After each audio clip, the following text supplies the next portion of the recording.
Christian Van Est à nouveau au centre d'une polémique. Le député habitué des déclarations controversées sur l'homosexualité est en passe d'être exclu de l'UMP et de perdre son investiture aux législatives pour ses récents propos niant la déportation des homosexuels français durant la Seconde Guerre mondiale. Des propos que l'élu maintient aujourd'hui. J'ai rappelé qu'il y avait eu des déportés en Allemagne, 40 000 je crois. Il y en avait eu également dans les 3 départements rattachés à l'Allemagne, l'Alsace-Moselle, 210, mais qu'il n'y en a pas eu, Dieu merci, en France, et que lorsque l'on dit qu'il y a eu des déportés en France, non, c'est faux. Ce n'est pas la première fois que Christian Van Est crée une polémique en lien avec l'homosexualité. En juin dernier, il avait notamment expliqué que, selon lui, le mariage entre 2 personnes de même sexe était une aberration anthropologique. 3 ans de prison, dont 1 ferme. C'est la peine requise cet après-midi par le tribunal correctionnel de Versailles à l'encontre de l'ex-directeur de prison, jugé pour avoir entretenu une liaison amoureuse interdite avec une détenue qui avait été l'appât du gang des barbares. 2 ans de prison assortis d'1 an de sursis ont également été requis à l'encontre de la jeune femme, jugée devant le même tribunal. L'ex-directeur de la maison d'arrêt des femmes de Versailles, révoqué en juin de l'administration pénitentiaire, affirme de son côté avoir agi par amour. On ne manipule pas quelqu'un comme ça au quotidien, tous les jours, matin, midi et soir, pendant des mois. Les sentiments interdits entre un directeur de prison et une détenue, c'est écrit nulle part. Ça, c'est pas dans les textes. Alors que le président de la République est annoncé ce soir sur TF1, le candidat probable de l'UMP n'a pas attendu ce rendez-vous télévisé pour être actif sur la toile. Le lancement d'un profil dernier sur Facebook en fin de semaine dernière, ouverture d'un compte Twitter il y a quelques heures seulement. Nicolas Sarkozy accélère sa campagne sur les médias sociaux avec demain un déplacement symbolique réel en Haute-Savoie. Explication. C'est une histoire de fidélité politique. Dans ce riche département qui vote à droite, les 293 communes lui ont donné la majorité en 2007. À cela, il faut ajouter la récompense faite au grognard Bernard Accoyer, roi du perchoir. Il est donc logique que Nicolas Sarkozy débute la campagne 2012 en Haute-Savoie sur les terres du président de l'Assemblée nationale.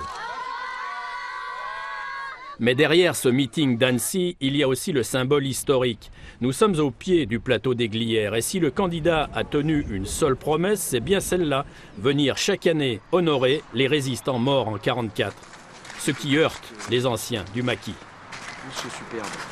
Déjà en 2007, il avait un programme qui tournait le dos au programme du Conseil national de la résistance et aux lois qui en ont découlé.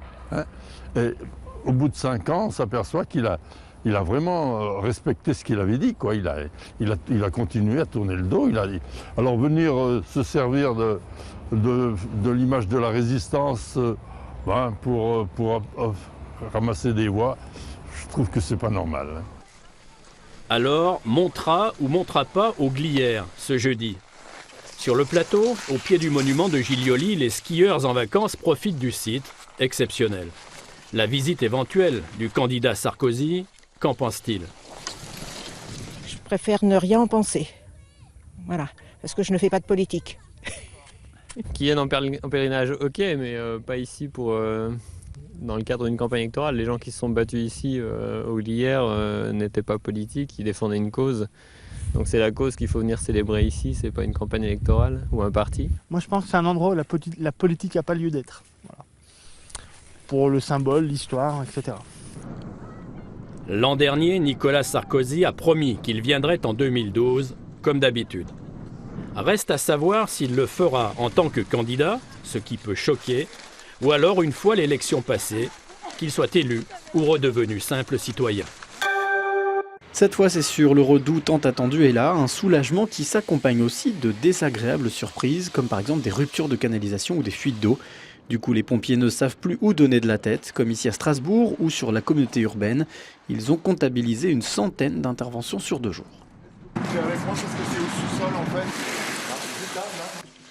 Le plus compliqué en général, c'est de trouver les organes de coupure et de couper rapidement la fuite pour que les dégâts soient pas trop importants. Autre métier débordé, voire submergé de travail, les plombiers. Résultat, pour les particuliers, trouver un professionnel devient un vrai casse-tête.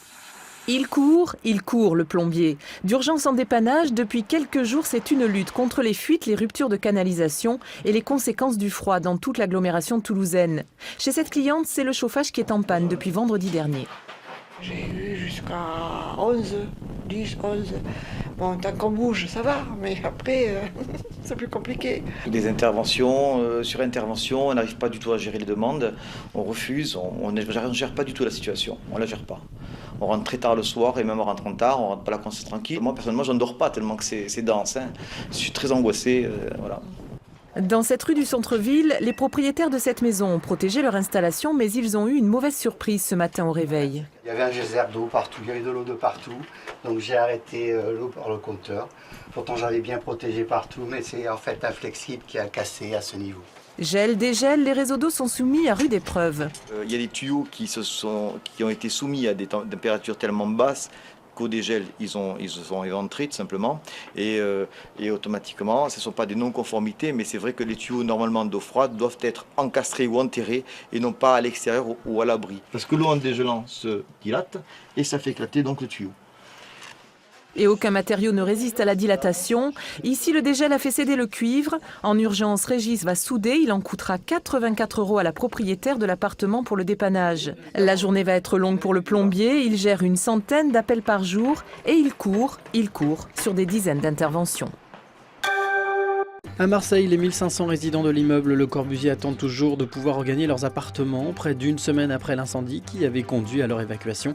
L'immeuble est actuellement en cours de réchauffage pour faire remonter la température dans cet immeuble et permettre enfin le retour des habitants.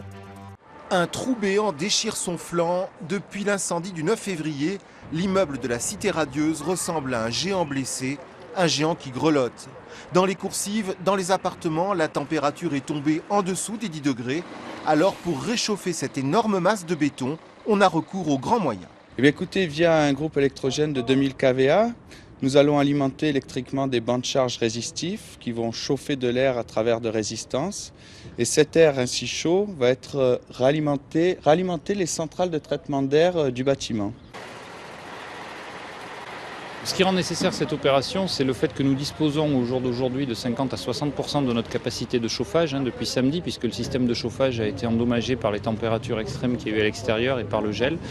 Donc ce camion va nous permettre de compenser cette capacité de chauffage et d'arriver dans les appartements à des températures aux alentours de 18 degrés, ce qui est la condition qui a été mise par la ville de Marseille et le bataillon des marins-pompiers pour la réintégration des habitants. Il faudra plusieurs heures aux ouvriers pour assembler ce chauffage d'appoint XXL, l'équivalent de 1800 radiateurs ordinaires. Les habitants du Corbu, eux, reprennent espoir de regagner au plus vite leur appartement. Avec le redout qui est annoncé et le camion qui arrive, un peu de chaleur au milieu de tout ça. Enfin, on reste, j'espère que vous l'avez senti, extrêmement solidaire et optimiste. Toute la nuit, en 3 points répartis sous son ventre, la soufflerie a pulsé de l'air chaud dans les entrailles de la Cité Radieuse. Peu à peu, le géant de béton reprend vie. Le retour de la majorité des habitants, ceux dont les appartements sont restés intacts, ne serait plus qu'une question d'heure. La grogne des salariés de Dassault, le mouvement qui dure depuis plusieurs semaines et qui concerne les 8 sites du groupe en France ne faiblit pas. À l'origine de cette action qui dure, la volonté d'obtenir des augmentations de salaire. Ce matin, un nouveau débrayage avait lieu sur le site d'Anglet-Biarritz, une usine qui produit un Rafale par mois. Dassault n'est pas une petite entreprise ni un canard morte, puisque la trésorerie se monte à près de 4 milliards d'euros. Même la crise, ils l'ont très bien supporté, puisqu'on a livré beaucoup d'avions Falcon, plus qu'avant la crise, et que les profits n'ont pas cessé d'augmenter. Mais pour les salariés, c'est jamais le bon moment d'augmenter les salaires, et ça ne passe plus. A noter qu'un nouveau débrayage est prévu vendredi. L'inquiétude des salariés de Renault Sandouville, ils subiront 5 jours non travaillés entre le 27 février et le 2 mars prochain. Motif invoqué par la direction du site, la baisse du marché européen avec des commandes plus faibles. Une annonce qui laisse sceptiques les 2000 salariés du site. On est tous conscients qu'actuellement il y a un contexte économique très défavorable.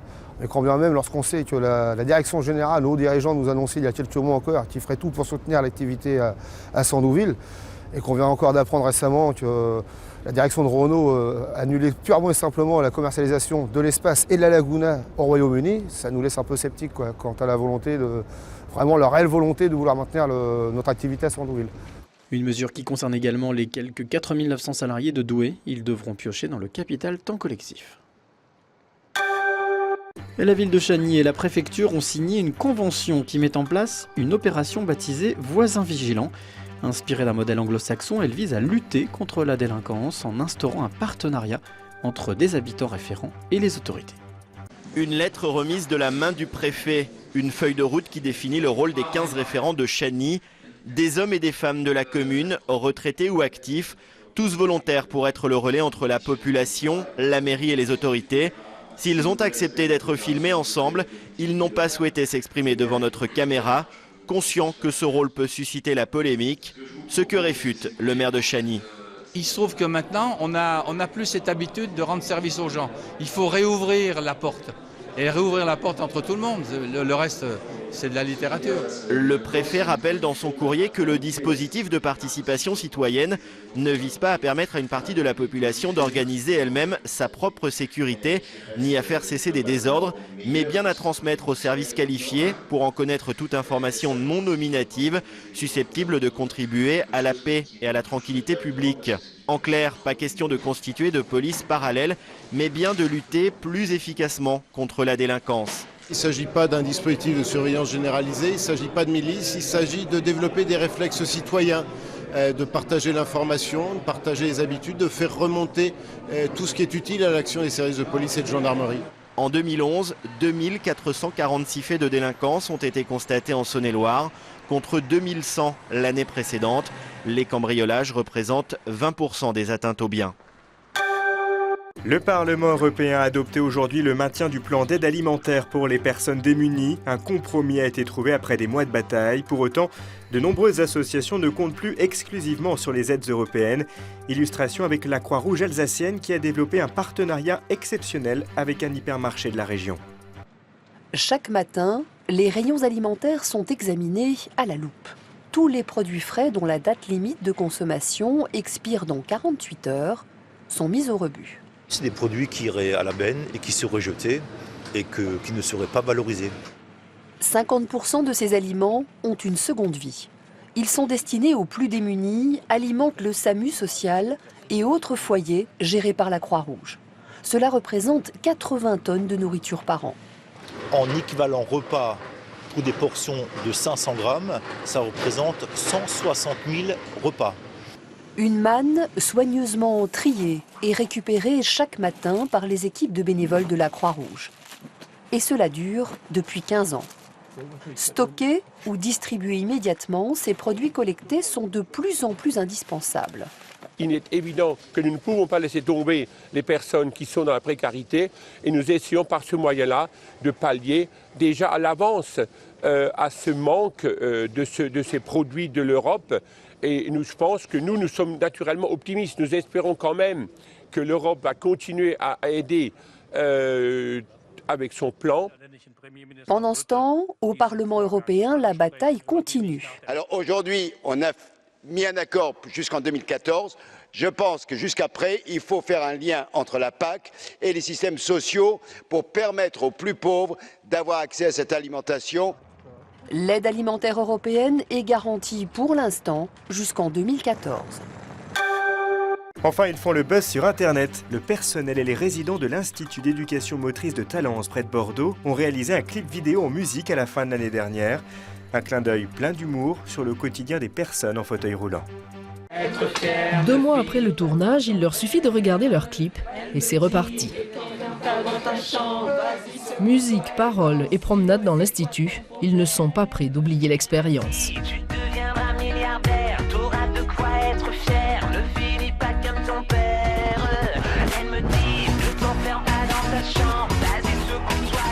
Les jeunes se sont investis aussi et vraiment ça fait des frissons, tellement que tout le monde était dedans, en plein dedans, voilà. C'est la joyeuse bande des kinés de l'Institut qui a piloté le projet. Choix d'une chanson, scénario, des antisèches collés sur les murs, un appareil photo-vidéo standard, un essai et le tournage est dans la boîte.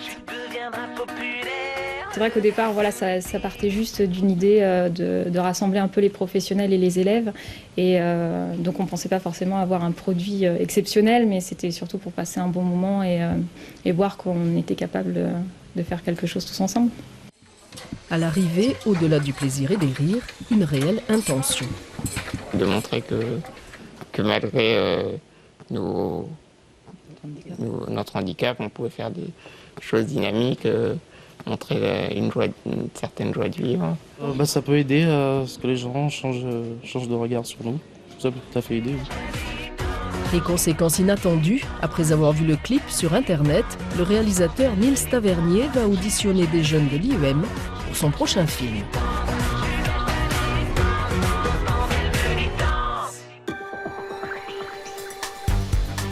Tout de suite, l'édition des locales après la météo.